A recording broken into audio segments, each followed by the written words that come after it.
Hello, and welcome everyone to another episode of HR at the Table. We are so grateful to have you all join us today. We have an exciting speaker that I'll introduce here in just a little bit. For now, though, I just want to go over some housekeeping items, go over what HR at the Table is about, and then we'll get started.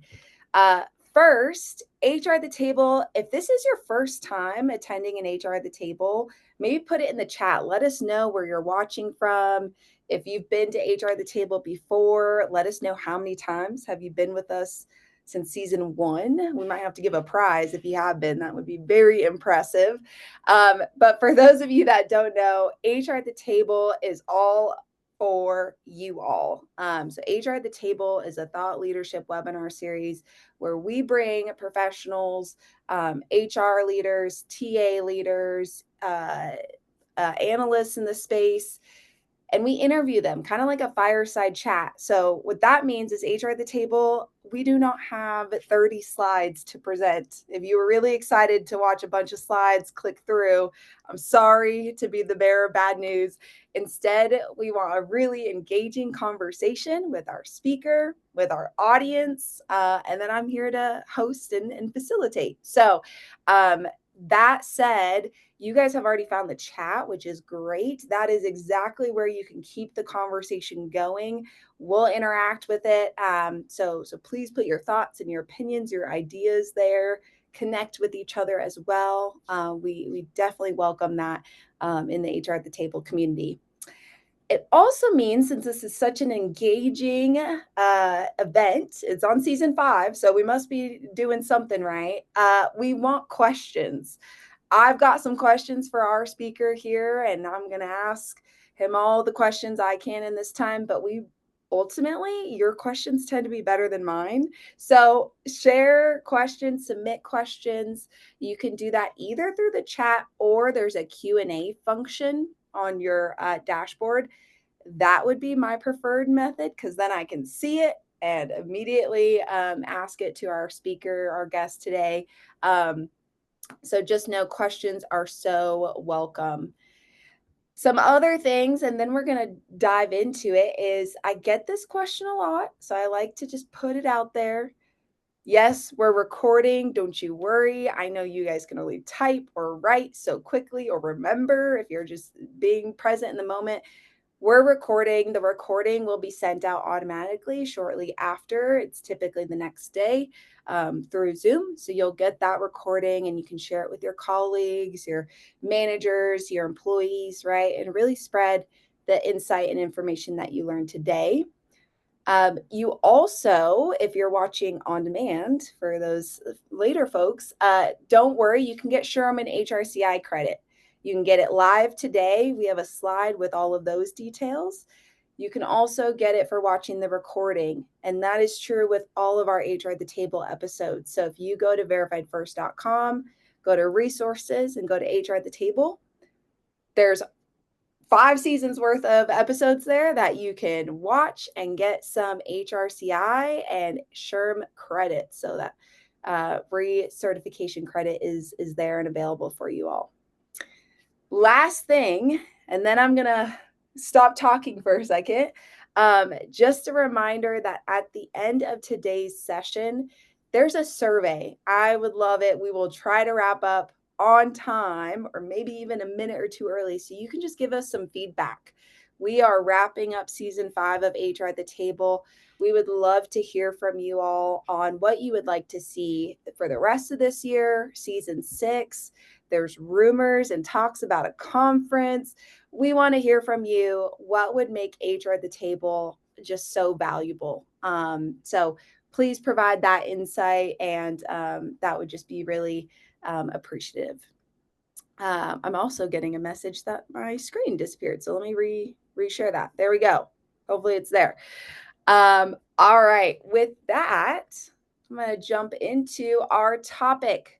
Road mapping for the future, defining HR strategy before technology.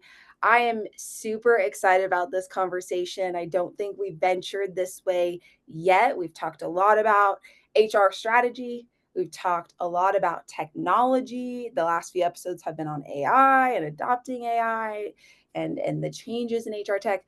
We haven't really talked about how they work together and the process that is kind of best practice. So we're going to talk about that today. And who better to have as our guest for this topic than Jeff Waldman from ScaleHR? He's the founder and also a dear partner of Verified First. So, Jeff, as we jump into it, why don't you share a little bit about yourself? Well, first of all, it's great to be here. So, thanks, Liv, and Yeah, the Verified First team. I'm Jeff. Pardon my room here. I just moved, so there's stuff everywhere. But I had to put up my little sign there that says, you got to zoom like every in. day is a great day for hockey. So I'm Canadian. So, prop to all of us from Canada. So I'm Jeff, founder of ScaleHR, and we basically work, with emerging HR tech startups and SMBs to help them boost their brand awareness and lead generation. I'm a former HR leader, over 20 years of HR experience, and so but I'm heavy in the HR tech space. It's a great place to be, and it's great to be here. Yeah, it is a great place to be in the HR Yeah. tech space. And I think, again, Jeff just mentioned he's worked with a lot of startups. So he's really seen the growth of HR technology. And Jeff, I'm curious before we jump into it, what kind of initiated your passion into HR tech? Uh, yeah, it's a good question.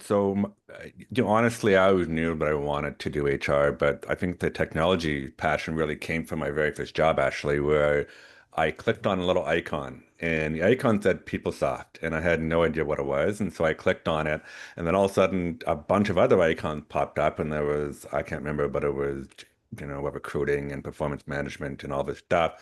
And I realized that my organization that I started my career with purchased PeopleSoft, but we weren't using it. So I was like, well, let's figure this out. And so I actually dove into it. I spent a week on it. I learned PeopleSoft somehow, and I actually rolled it out to our 18,000 person organization. Realized that technology is the way that you scale HR, or is a big part of it. So that's how my passion started. And then fast forward to today with AI, cloud, and on, and it's just gone crazy. So and my interest never wavered. So Yeah. yeah. Wow. I love that. I'm always so curious how people, how did you end up in this position and this passion? So Yeah. that is quite a rollout for an 18,000 people organization. So nice job there. Yeah. Well, Yeah, I was 22 years old, so I was really young. So people were wow. like, well, why should I listen to you? So that was a huge problem. But anyway, but it was Yeah, fun. It was fun. yeah, that's Yeah. awesome. And then the rest is history, and here we are today. So I want to start kind of, I know you and have had conversations on strategy first, tech second, and kind of this process. So I want to start with just a simple question of like, why do you think it's so important for organizations, for our audience, to define their people and their business strategy first rather than jumping to the technology, especially with right now, C-suite, AI this, AI that, I'm just kind of curious. Let's start there on why is it important?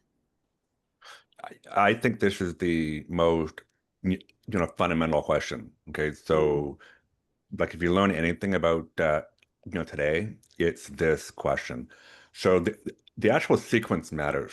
Okay, so starting with the business strategy, then going to the HR strategy, and then looking at technology afterward. And a lot of people do it backward. And the reason why that it's important to follow that first sequence is because if you don't know what your business goals are, you're basically buying tools and not even knowing what problem you're actually trying to solve for it. Okay. So think about that. There are lots of tools out there. This is not 30 years ago where there were just a couple. We've got thousands upon thousands. And so that's the first, mm, issue. The second one is the actual risk. So, look, talking about these risk profile, the risks are real. So if you buy, the wrong tool, wasted money, systems that don't Mhm. actually talk to each other, integrate, constant building of workarounds. I can't tell you how many HR leaders tell me that they have software, but they're constantly doing, workarounds. Frustrated employees who don't actually Yeah. adopt them, they don't even like the tool. Um, or the actual leadership team for all those reasons, then see, HR as a reactive, versus being proactive and focusing on strategy. And so we've talked, for my entire career, 25 plus years, that HR needs to have a seat at the table, right? Well, not doing this correctly, it basically kills that, possibility. Okay. And I think the last point I'll just make on this is that tech first. So think of building a house. So would you build the foundation first, or when you paint the walls and decorate first, right? So that's the same sort of notion here. You have to build the foundation first, and then you go to the pretty stuff. Okay, so because otherwise, you know, the house is going to fall down. So Yeah, yeah, absolutely. It's funny because the house project is really sensitive to me. I'm getting my siding done this week on my house, and so I'm like, "Yep, gotta pick the siding and make sure that's," or make even sure you the got a good foundation first, Liv. I mean, yes, I don't know. yes. Yeah, before I start picking out the lights and the house numbers. So, I think that's a great walkthrough, Jeff, and, I kinda just wanna go back to what you mentioned regarding the risks, and I think a lot of times we see, these failed launches, right? Whether it's the Yeah. change management process, right, of this new ATS or this new HRS, or integrations all the time. What are some signs that you've noticed that kind of indicate if an organization has fallen into this, technology trap, right? Where they're buying solutions because of the hype or because of, executives or IT teams kind of pushing it. What's Are there signs that our audience could reflect on and be like, "Huh, is that am I in that space or is it kind of unknown until you're in it?" That's a good question. Obviously nothing is a given, so you don't really know until you sort of roll it out. But I think, as we'll talk about after, later, hopefully, there is a bit of a process, for this. And so when you have a really clear business strategy and then aligned HR strategy, the Yeah. technology that you use is supposed to enable that the HR strategy. So just think about that, right? So if you've got a suite of HR tech tool and you're not able to actually deliver on your HR strategy, then you know that there's something wrong there. Okay. Mm, If you can't answer the question that like, am I scaling my like HR operations, or whatever your main sort of goals are. If it's scaling operations, is it boosting employee engagement? Is it you, whatever your sort of objectives are, the technology is supposed to allow you to actually do that. And yeah. then if you can't answer that question and you're saying, you know what, we're struggling here, we need to hire more headcount versus leaning on our technology, then you've really fallen into that trap. The other thing too is uh, if you haven't clearly defined your business requirements, okay? Mm, And so what that means is what are the core things that you need to go to market with? That your tools must have. Maybe it's a focus on security. Maybe it's a focus on, mobile first. Maybe you have, people in the field that have to use their phones. Maybe it's, customer service needs to be on par because you have people all over the world. Whatever those things are, each of those must-haves need to be hit, right? So yeah. when you're going through the vendor selection process, if you're not hitting those things, then you really, shouldn't be buying that piece of software. The other thing too is workaround. If you're going, workaround galore, you know that you're not using the right solution, because in today's world with AI, there's absolutely no reason why you should have any sort of workarounds, period. Mm. So those are just a few. Yeah, yeah. I'm curious, audience, maybe put it in the chat if there's a couple or if you've had experience of kind of running into this tech trap. I know Verified First, we have clients come to us and they're like, hey, this is my current experience and these are the biggest pain points. And the pain points are kind of their North Star on the why of the shift. And that kind of works to then, yeah, build not a workaround, but make sure you're building the solution and the process is being implemented there. Um, so Jeff, I want to kind of actually let's look at the chat here. Yeah, our C-suite. So Kayla said our C-suite pushing for a new HRS that was not needed. That is, yeah, we've heard similar situations like that. They see one function or feature, and then it's kind of a conversation of the why. Thanks for sharing that, Kayla. I would be curious, and feel free to put it in the chat on what those conversations have been like or Yeah. what was the why on their push there. Yeah. Also Um, Kayla as well. Sorry, Liv, Kayla, for that situation, you should be able to go back to C-suite and say, these are the reasons why that, we don't need this. And you should really lean back on the core business strategy and the HR strategies. So, like, because if there's actual alignment there to say, look, our core HR strategy, say we are looking to, b- increase like the well-being of our employees, okay, and maybe scale operation, okay. And so if you can show that the technology suite that you are currently using actually allows you to do that, then that's your evidence right there, right? But yeah. a lot of HR folks don't do that. They just, um, someone might come to you and say, "Hey, there's a new tool out there, does A, B, and C," and you say, "Oh, that's great," but you haven't done the work up front, and I think hope to sort of get into the process soon. But anyway, Yeah. Wow. That's great, Kayla, to see that you guys were able to have that conversation. I think Jeff, you touched on it, right? And we're about to jump into the building kind of your HR roadmap and strategy around business priorities as well. And I want us to unpack that, but I think when we started HR at the table, it was that conversation. How do you talk to other leaders that have had their seat at the table for some time? How do you talk to them? And I think strategy is such an important way, strategy and data. yeah, And I see some other comments around AI.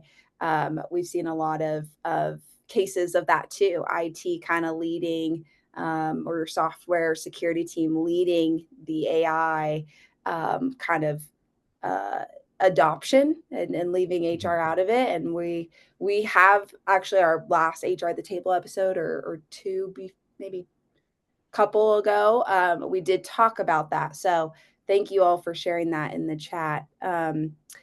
Jeff, before we jump to talk about the roadmap, I'm going to launch a poll question for sure. our audience here and kind of wake everyone up. And question is, when your organization adopts new technology, what's usually driving the decision? Is it around integrations? Is it business strategy, HR, people strategy, FOMO, keeping up, right, with the Joneses, or vendor pressure? Do you have that relentless individual, salesperson reaching out constantly? Curious on this, Jeff. Do you have any thoughts or what you've seen? Yeah, I think I'd be curious just to see if people are being honest or not. Because FOMO would probably be my guess. I mean, most people who I talk to, all of them say, look, there's this like AI thing, and I can't really keep up, and I totally understand that. Sure. But the answer should be, you know, HR people strategy. That should really drive Mm. everything because every company is different. So Yeah, yeah. Jeff's given the right answer, and he's saying C. okay. But then, we're going to talk about it. Your HR strategy should align with your business strategy. So we'll kind Yep. of talk through that. I'll give everyone there we go. Share the results here so you guys can all see business and HR strategy. So love seeing that there's some alignment there. All Cool. right. Well, Jeff, let's kind of transition slightly, but really quickly in terms of, kind of this well, let me reword this. Your perspective, what's the fundamental shift in mindset for HR leaders and our audience that they need to make to transition from, the FOMO buyer, the reactive buyer, to the proactive strategist? Yeah, that's a good question. And I think so this is a like a mindset shift, right? Mhm. And I firmly believe that HR leaders and practitioners need to stop seeing themselves as like consumers of technology. And we need to start seeing ourselves as architects of business and enablement. Okay, Hmm. so because that's what I've been talking about already in the first, 15, 20 minutes, is that it's really focused on the business strategy and the HR strategy. So that's the mind shift. Okay, so stop seeing yourself as a consumer of buying technology. That and part of the problem is that we have phones, right? So we download apps, and so that, so we're sort of conditioned already to think that way. Um, but I just want to, the reason why you need to think that way is because HR is a business function, and it always will be. Yeah, it always has been. And that's why people leading that function need to think that way. It's a business function first, hands down. Okay. So the shift is we need a tool to we need to enable our business outcomes, and tech is one possible enabler. Okay, so what that means is that technology, what you end up going with, need to enable you to, deliver on your HR strategy. That's the mindset. Okay. Yeah. Um, so when you ask about strategists, so strategists are people who really have clarity on the business plan, right? They're thinking ahead.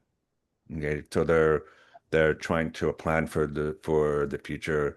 They're building HR objectives around that, and then they make choices on the technologies. Okay, so it's a bit of a posture change from order taker. So I always use that term, order taker to business partner.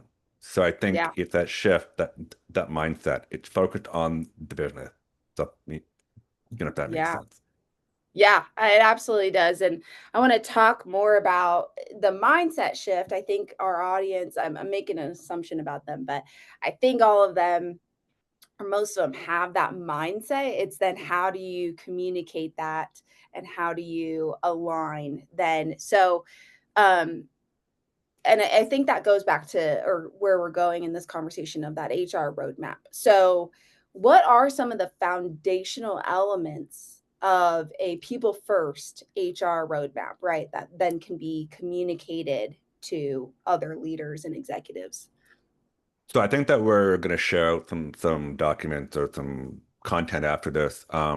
So I have what's called a 10-step playbook, and it's focused on three parts. Okay, one is the business strategy. Second part is the HR strategy, and the third part is the HR tech stack. Mm, Okay, so there's three different parts, and I've already talked about those three parts. But this playbook it breaks it down. So step one, anchor in the business strategy. So really, you know, like HR is a big part of that. So oftentimes, HR leaders actually are the ones who actually coordinate the business planning process with the senior executive team. Okay, right. and so the organization has to have 3 to 5 core business goals, and then they put down metrics against that. And so I've always used the OKR methodology. So the O is the objective, the KR, the key result. And so that's the first thing. So you have to get clarity on business strategy first. Don't do anything else, right? That needs to be number one, right? Second part is then you move into the HR outcomes. And so then every organized company has business function. So the functional leaders will then sort of take the business strategy and then translate it down to their group. And so for HR, obviously that's when you start getting into, okay, so based on the business, what are we going to do for the year? What are 3 to 5 OKRs, for us, okay? And then how does that sort of link up and then align to the business growth? Now, I did write an article, and this is one of the pieces of content that we're going to be sharing, is my five-step process as to how you build an HR strategy for the future of work. There's five steps, okay? And so really, and it has nothing to do with that technology. It's all about HR stuff. So really, business strategy first, come up with your key HR project, and then activities that sort of align, and then you create your OKRs. Okay. And I like to have maybe 3 to 5 of them.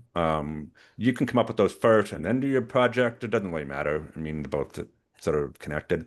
Um, and so the OKR example might be, we want to increase, employee engagement and their retention by creating a culture that supports our well-being and the performance. So that's the O.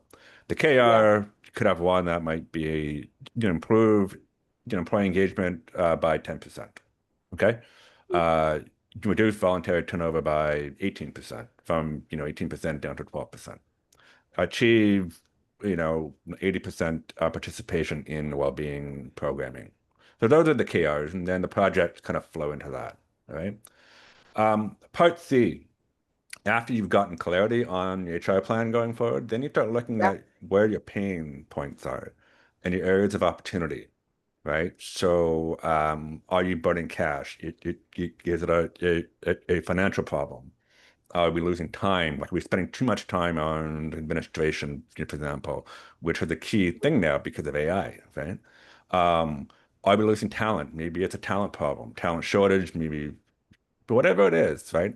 Um, and then you get to audit your current tech stack. This is when you get into the fun stuff. Well, I mean, for me, it's fun.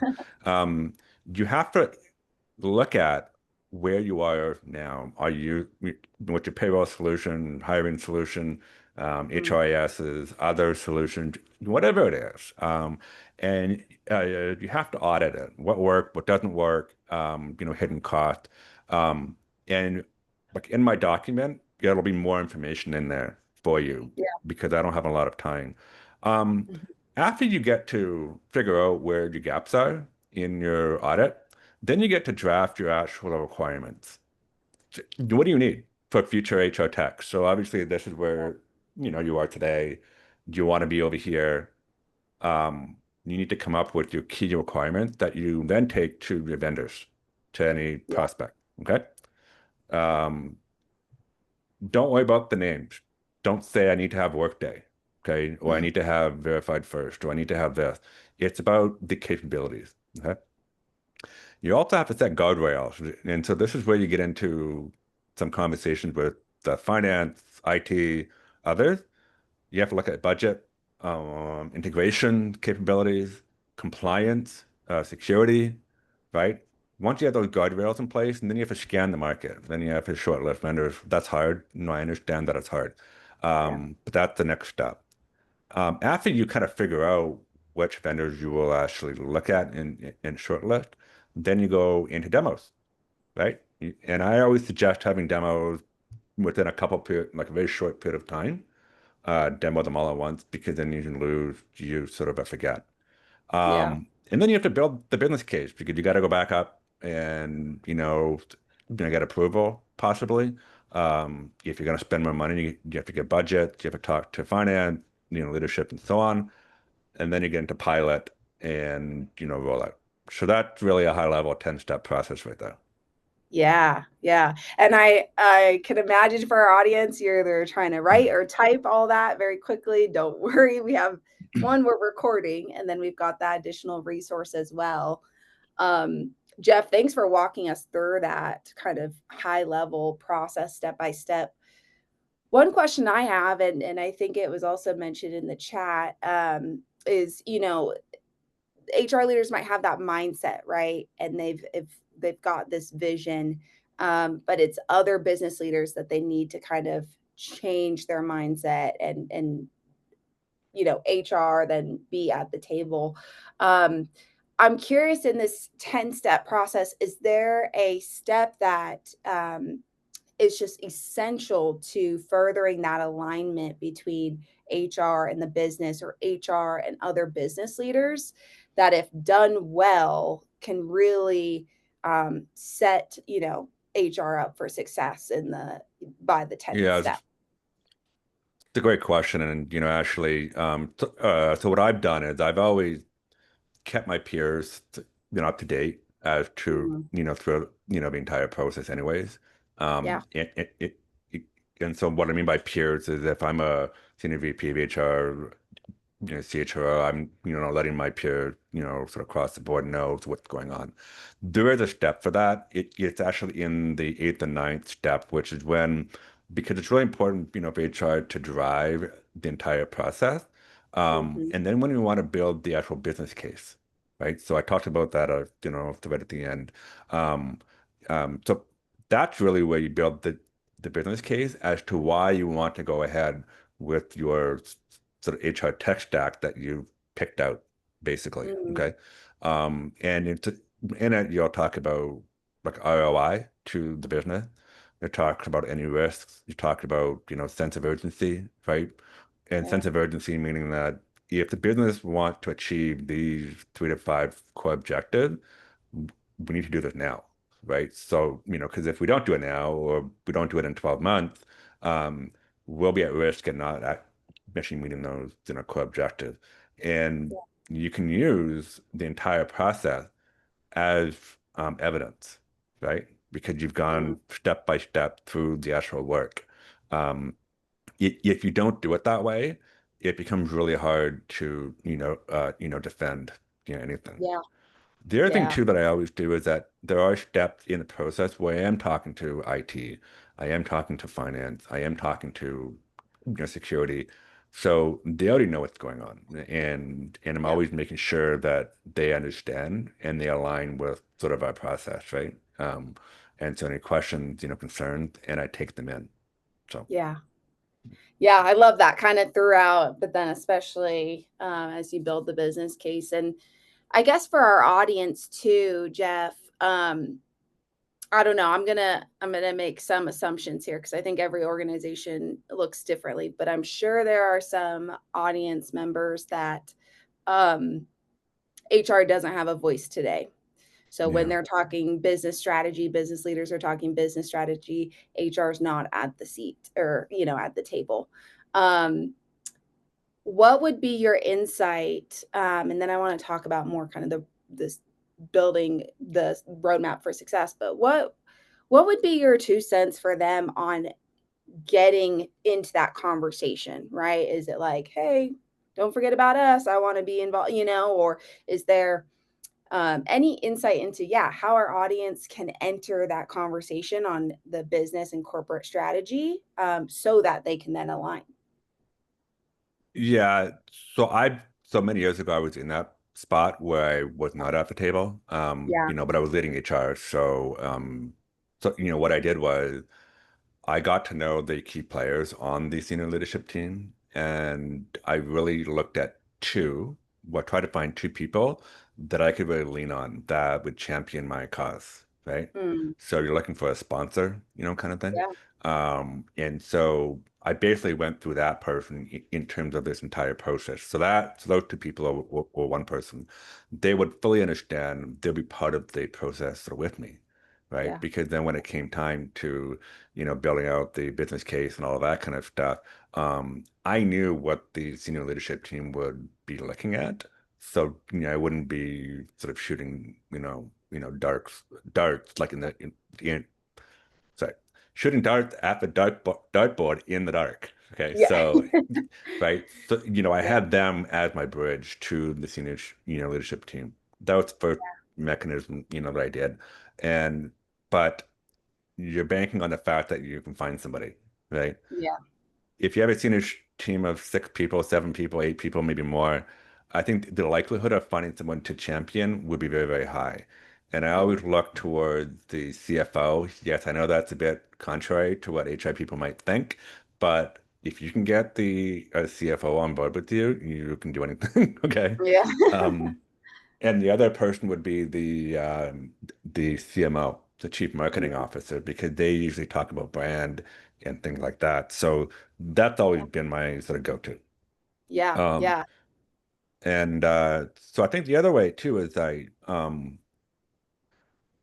found that. you depend on what side of the company you're in. So I'm going to assume, obviously, if you're leading HR and you're not at the table, it's probably, smaller organization. I can't see any large company not having HR at the, sort of seat at the table. So, and I've always worked with smaller organizations sort of later on in my career, and earlier I was with large, but for the small, um, when I was doing the HR strategy and I was building stuff out, people started seeing it. I was sharing stuff. More and more questions during the senior leadership team were about people. And I could see this trend going upwards. And I said, give it 6 months. They're going to invite me in. And they did, right? Yeah. Because most of what, they were talking about, they realized that the biggest cost was people. They finally realized it. And so I'm like, well, I'm not going to come into a meeting without getting ready for it. So Mm, add me to, your agenda, prep me on it, give me time to, prepare, and I'll be there. So that's what happened. yeah. And so those are That's two awesome. things that you can, look at. Yeah. Yeah, and I would imagine I know we touched briefly on tech and actually kind of I'm going to launch this poll question just because I'm watching the clock. I'll launch this poll question when I ask this next um, conversation here. But let me pull this up. So we ask this poll question every HR at the table. It's around HR technology and what you're evaluating. We pull this together, and at the very end of the year, we share a report with you all. So please fill this out and provide insight. And while the audience is doing that, Jeff, you started touching on technology at the end. And I guess I want to make sure. So it sounds like technology and the evaluation of technology is at the end of that step or the 10 steps, right? And kind of identifying where it fits into the strategy and business goals, kind of once those are well defined. Is that good summary there? Yeah, I think the first one to the first couple are based on the business strategy and then HR Yeah. strategy, and then the last probably 6 or 7 steps are all about technology. Because Okay. don't forget, there's a million and one tools out there. If you think you can pick the right one, for, Yeah. for your business, without going through this work first, Yeah. I would be really hard pressed to think that you would do it correctly. So. Yeah. Absolutely. I'm going to share the results. So it looks like onboarding and LMS solutions are kind of number one, which I think we've definitely seen in this space and kind of our previous HR at the table episodes as well. Well, Interesting. So Jeff, let's transition to talking about from strategy to success, right? Making this roadmap a reality and building off of what we discussed. How do our leaders here that have joined us know if their roadmap is actually making an impact, if it's actually headed in the right direction? yeah, it's a great question. I've kind of mentioned it, already, but I think the first point, that I'll make is the impact shows up in both the business and, people metrics, right? So when you've gone through your process and you figured out your business strategy and your HR strategy, and you've gone through your OKR, for example, you should be able to actually measure those over time, right? And so maybe it's, bringing down, turnover in, a critical role. Maybe you want to really focus on hiring. Maybe you want to hire more quickly. So time to fill might be a metric. Who knows? Higher engagement scores. Maybe you might see a bit of a trend over time. Better leadership. You know, with leadership skills. You know, like Mm, effectiveness. Maybe you want to look at boosting your revenue. Per employee. Maybe you're in scaling mode, right? Whatever it is, right? Those are some of the metrics that you should be able to actually measure over time because you've actually aligned everything, right? yeah. Yeah. So that's the first thing. Um, and I think the other thing too is that if you look at the HR tech stuff, remember what I said earlier, where you always go to market with your core must-have, your Mm, sort of requirements, right? I always like so maybe after 6 months, a year, I go back to those. And I go, mm, okay, so let's sort of quickly look at, you know, is our revamped HR tech stack meeting those things? Yes or no? And If the answer is yes, then you're on the right track. And if the answer is no, then I do a deeper dive and I figure out why. Um, and so those are really the two key things right there. Yeah, yeah, absolutely. And so with that kind of the evaluation and then revisiting your KPIs, your core metrics that you defined, we have a question here from the audience that I think kind of Okay. ties. It goes to kind of the success that you experience, but someone in our audience mentioned you mentioned for smaller companies you gained a seat at the table by sharing your knowledge actively, and they realized the biggest cost was people. Can you talk more about that? So biggest cost was people. That was a metric that they all of a sudden, started looking at. Well, they're probably always looking at cost, but they noticed it was tied to people. What did that look like on your roadmap, sharing that knowledge actively and sharing the insight that kind of drove them realizing that the biggest cost was people? It's a great question. Yeah. So what I realized sort of earlier on in my career, starting to work with startups, was that as startups, started to grow, or smaller companies started to grow, silos started to, get created. And Yeah. if you let silos go and you don't solve that, communication problem, that is an absolute killer. Mm, And I knew that going in. Okay. And so this organization, I saw this silo was starting to create because we were building their teams out. And, but I knew that in order for to gain credibility and get visibility with all of my peers, they need to know also what I was doing. So I built a dashboard. Honestly, it was pretty straightforward. Dashboard was just a Google Doc. Honestly, I mean, yes, I know pretty scientific. But what I did was I told everybody that I was going to give them an update like every Friday afternoon, and then that would be my update for the week. And then I would do a sort of monthly update and I would visualize it and they would get links to all of the stuff I was working on. And then I was able, and, and then every month I would meet with my peers just for coffee or something. And then I'd ask him, so what are you thinking? Like, what do you think about some of the things, that I'm doing? Do you have any questions about it? And then I would really make it relevant to them. mm, So if I was meeting with the CFO, maybe I'm working on sort of, like revamping our benefits and health insurance. And back then it was going online, right? Um, so I'd make it relevant to them. And then sure enough, over time, they started coming to me with questions during that meetup.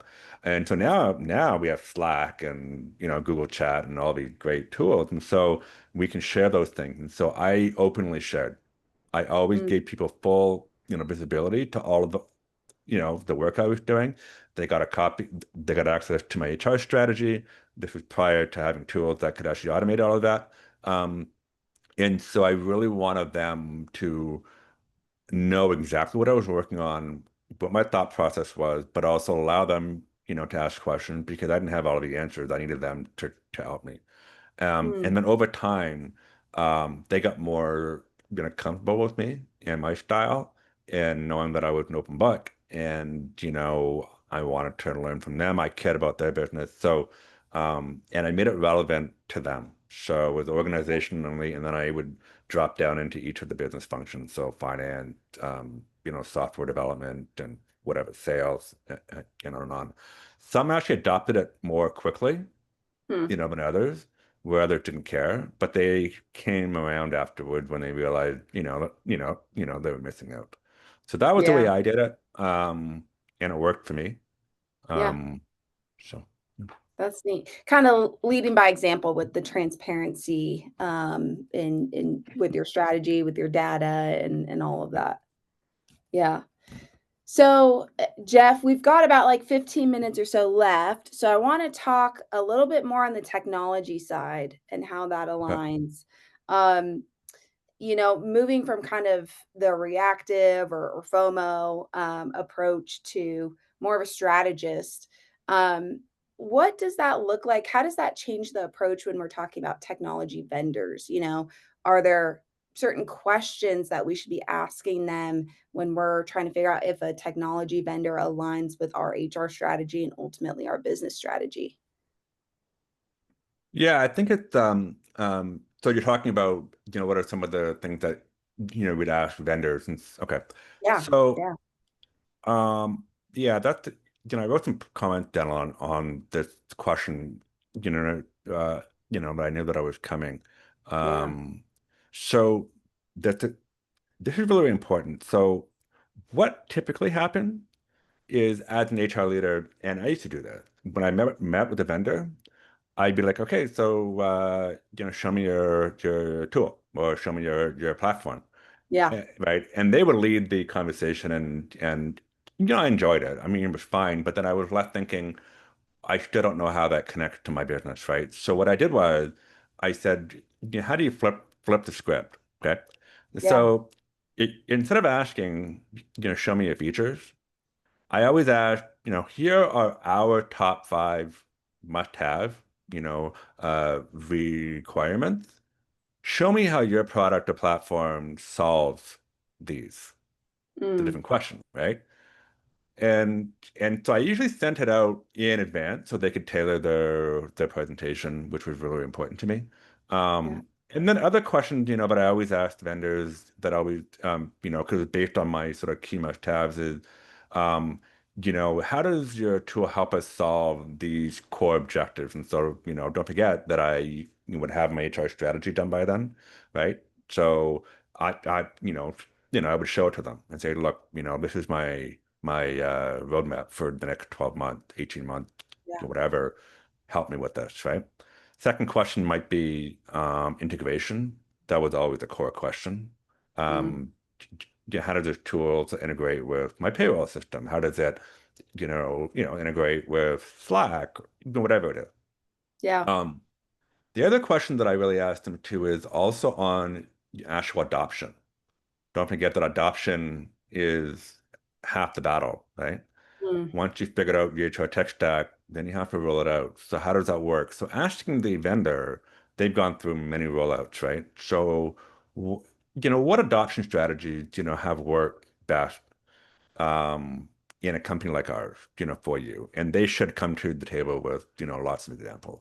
Um, and then I would even ask too, like, so what are the measurable business, impact that can help us with? Prove because ultimately you need to also get to a place where you're building your business case, right? So yeah, I always leaned on the vendor to really help me with that. And the ones that were clearly able to help me with that, they usually got our business because they understood it. So yeah, you're driving the conversation forward based on my 10-step playbook that I have. yeah, yeah. That's really interesting. I've talked to a lot of HR leaders. Obviously, I get to interview them for HR at the table and meet with our clients and stuff. And a lot have moved towards kind of all-in-one solutions because there's so many options out there. And Yeah. getting all the demos and asking all, just it can all blur together. It can be a lot. But I think what I'm hearing from you is when we really take ownership, right? And we determine the questions and this how we want this product or this vendor or this platform to solve for our things, then it's a lot more aligned with our strategy and more clear, right? More black and white at that point, I would imagine. Yeah, don't forget earlier when I said when I do demos, I try to Yeah, get them all sort of put together. yeah, Because my memory is terrible. Yes, you can use AI and take notes and whatever yeah, else, but still, you've got a team of people with you doing demos and with you. So the idea is to be really, really standardized, as best you can with asking like the same question to see right. how it plays out. So. Yeah, absolutely.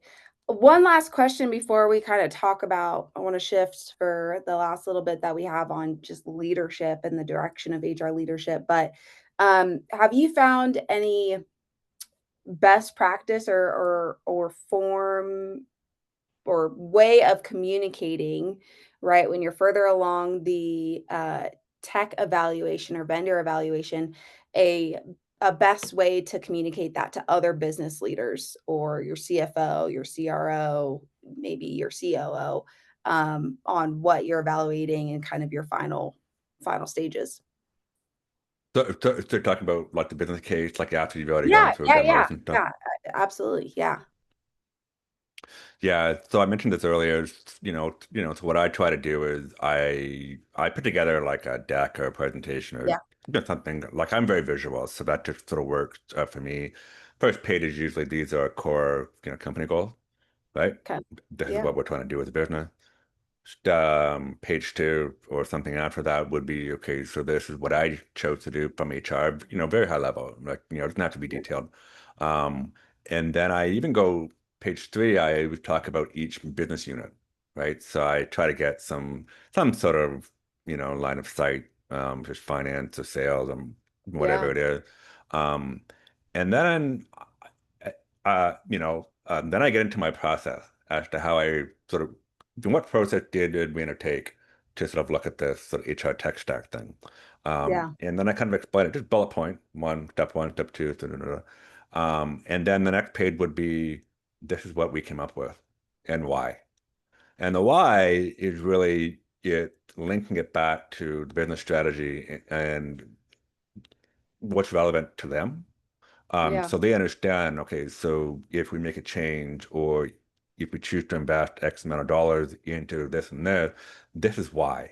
And it's yeah. not just because, or it's like AI first, like, but who cares? I mean, AI should, yeah, should be there, but if you can't explain why, then they're not gonna, say yes to it. So it needs to Yeah. be rooted, it needs to be visual, you need to tell that story. And so that's how I did it. It was Mm, step one. All right. So all of us sort of aligned to this is our business goals going forward. Yep. Okay, good. yeah, Let's see what I came up with for HR. We want to focus on one, two, three, four. Okay, good. And then this is our process that, we undertook to look at our, HR tech stack, our audit, our core requirements. I talked to finance, I talked to IT. Yep. Okay. They're all nodding their heads, right? yeah, Um, and then we went to market. This is what we did. This was who was involved. We put a scorecard together. This is what happened. Da, da, da, da. This is what we think would help us get from point A to point B with our business. And yeah, this is why, and then this is what's going to cost. Oftentimes, you end up spending less money. Because if you already have something that's mangled up, you're yeah. already spending money on workarounds and you've hired people to do A, B, and C. Going back to my very first project with the government, back in Alberta, they were doing manual. We actually saved them $1.2 million a year in data Wow, entry personnel because we actually rolled out PeopleSoft, wow, right? So that's the kind of business case that we were talking about. They didn't even realize it. And I said, yeah, I mean, right? They ended up saving. I, and so that's the kind of stuff you end up saving money because prices of software have gone down. So yeah, yeah. Yeah, that's awesome, and I would imagine as you're aligning with other departments too, right? There's additional costs that you can be saving in those other departments, yeah, HR absolutely. and finance working together, marketing and HR. Yep. All right. Well, we've got like 7 minutes left. So, just thinking ahead or looking ahead, Jeff, how would you how do you see kind of HR's role fundamentally shifting into a more strategic, more people centric digital transformation? So, still having that digital aspect of it, but any ideas on how you see kind of HR evolving? Yeah, it's a great question. I think the first one is HR needs to be the translator between business strategy, people, and technologies. You've heard me talk about this. I Yeah. keep beating my head against the wall about this, but I really believe this, right? We have to be that translator. We understand all three parts of it. That's the first thing. The second thing I think is um, it's less about managing program and it's more about focusing on outcomes, right? Hmm. So what are we trying to do for the business, going forward and then working backwards? So instead of saying, oh, so we need to come out with a wellness program. Yeah, but why? Like, why do you Yeah. have to do that, right? Right. And just talking about skill set, obviously we talk about skills a lot now. Data fluency is a key one, for HR. we've never really been great at that. I'm one of them. So as an industry, I think, that needs to be something that is focused on. Change management, leadership. We like that's been a hot one for years. And Yeah. I'm not talking about putting big complicated spreadsheet together. No, no, no, no. This is chain, leadership. So how do you get people to move from point A to point B? And it's not just about spreadsheets. Okay. Yeah. Working with vendors. There's a million different types of software tools out there. They're getting better and better, every day. I think it's really important to be really good at working with your vendor group. Um, Yeah.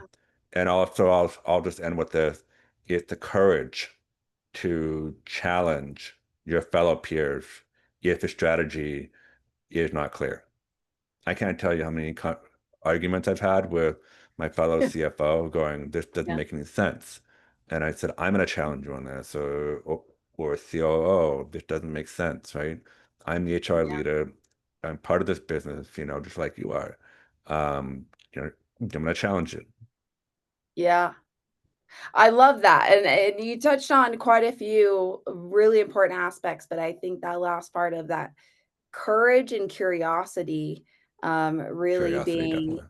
yeah, I mean, in the chat, I know we were kind of talking about, yeah, how do I get business leaders to recognize me, to see, I think that curiosity can absolutely and the courage to say something can help with that. So I think that's a great call out, Jeff. Yeah, and Well, if yeah, you've gone through the process, you get clarity on the business strategy.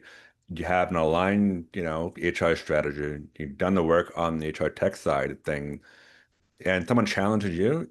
You say, "Well, this is the work that we've done, yeah, and you know about this, right? This is why we did A, B, and C." They have nothing on you, like, but they have no yeah, comeback, right? So they can ask questions about it, but you're coming from a place of strength and evidence and data, and that's what yeah. you need to get to. Love that. I love that. Well, Jeff and our audience, I know we're coming up at time, so I do want to make sure we show Jeff's contact information is there. You can scan the QR code to connect with him on LinkedIn. We also have the Scale HR website as well there if you want to get in touch with There's a anyone. new website coming. Oh, New website there we go. coming. Yeah. So Okay. so be ready for something new. Jeff's up to something, which is really exciting. But he's on LinkedIn, and you can follow along with what he's doing and the organizations that he's working with. And then we also down in the lower left have our LinkedIn group. So we do have an HR at the table community group now. We'll post recordings there, conversations there. If you want to engage with each other there, we want HR at the table has was built on community. It started kind of in the midst of COVID, and we want to continue to encourage community as a group of HR and talent acquisition professionals. So, highly encourage you joining there.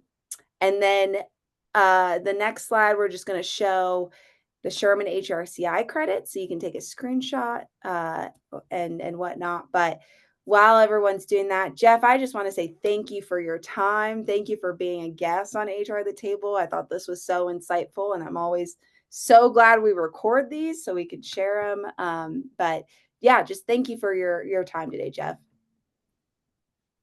My pleasure. Great to be here. Yeah, Thanks yeah, for having me. absolutely.